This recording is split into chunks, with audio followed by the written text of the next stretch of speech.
Hello കൂട്ടുകാരി, നമുക്കൊരുമിച്ച് ഇന്നത്തെ സുവിശേഷം വായിക്കാം. വിശുദ്ധ ലൂക്ക എഴുതിയ സുവിശേഷം 24 അധ്യായം 13 മുതൽ 35 വരെ വാക്യങ്ങൾ. ആ ദിവസം തന്നെ അവരിൽ 2 പേർ ജെറുസലേമിൽ നിന്ന് ഏകദേശം 60 സ്ഥാദിയോൻ അകലെയുള്ള എമ്മാവുസ് ഗ്രാമത്തിലേക്ക് പോവുകയായിരുന്നു.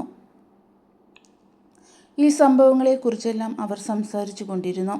അവർ സംസാരിക്കുകയും വാദിക്കുകയും ചെയ്തുകൊണ്ട് പോകുമ്പോൾ യേശുവും അടുത്തെത്തി അവരോടൊപ്പം യാത്ര ചെയ്തു.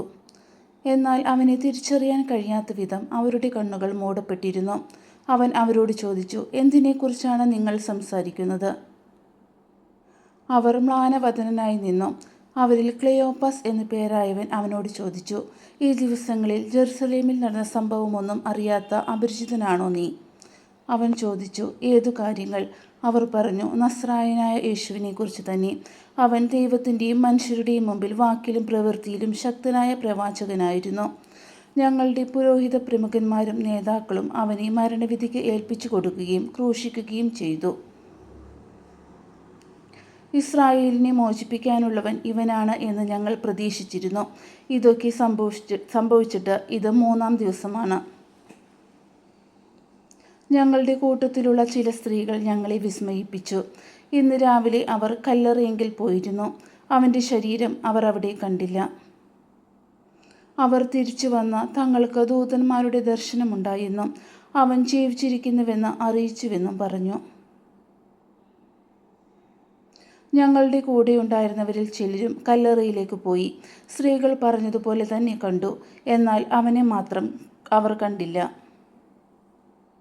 അപ്പോൾ അവൻ അവരോട് പറഞ്ഞു, ഭോഷന്മാരെ, പ്രവാചകന്മാർ പറഞ്ഞിട്ടുള്ളത് വിശ്വസിക്കാൻ കഴിയാത്ത വിധം ഹൃദയം മന്ദീഭവിച്ചവരെ.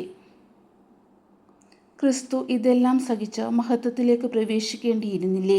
മോശ തുടങ്ങി എല്ലാ പ്രവാചകന്മാരും വിശുദ്ധ ലിഖിതങ്ങളിൽ തന്നെപ്പറ്റി എഴുതിയിരുന്നവയെല്ലാം അവൻ അവരോട് പറഞ്ഞു. അവർ എത്തേണ്ടിയിരുന്ന ഗ്രാമത്തോടടുത്തു. അവനാകട്ടെ യാത്ര തുടരുകയാണെന്ന് ഭാവിച്ചു. അവർ അവനെ നിർബന്ധിച്ചു കൊണ്ട് പറഞ്ഞു, ഞങ്ങളോടുകൂടെ താമസിക്കുക, നേരം വൈകുന്നു. പകൽ അസ്തമിക്കാറായി. അവരോടൊപ്പം ഭക്ഷണത്തിനിരുന്നപ്പോൾ അവൻ അപ്പമെടുത്ത് ആശീർവദിച്ചു മുറിച്ച് അവർക്ക് കൊടുത്തു. അപ്പോൾ അവരുടെ കണ്ണുകൾ തുറക്കപ്പെട്ടു. അവർ അവനെ തിരിച്ചറിഞ്ഞു. പക്ഷേ അവൻ അവരുടെ മുമ്പിൽ നിന്ന് അപ്രത്യക്ഷനായി.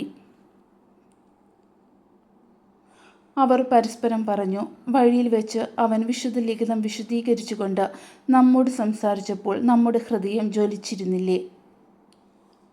അവർ അപ്പോൾ തന്നെ എഴുന്നേറ്റ് ജെറുസലേമിലേക്ക് തിരിച്ചുപോയി. അവിടെ കൂടിയിരുന്ന 11 പേരെയും അവരോടൊപ്പം ഉണ്ടായിരുന്നവരെയും കണ്ടു. കർത്താവ് സത്യമായും ഉയർത്തെഴുന്നേറ്റു, ശിമയോന് പ്രത്യക്ഷപ്പെട്ടു എന്ന് അവർ പറഞ്ഞുകൊണ്ടിരിക്കുകയായിരുന്നു. വഴിയിൽ വെച്ച് സംഭവിച്ചതും അപ്പം മുറിക്കുമ്പോൾ തങ്ങൾ അവനെ തിരിച്ചറിഞ്ഞതും അവരും വിവരിച്ചു.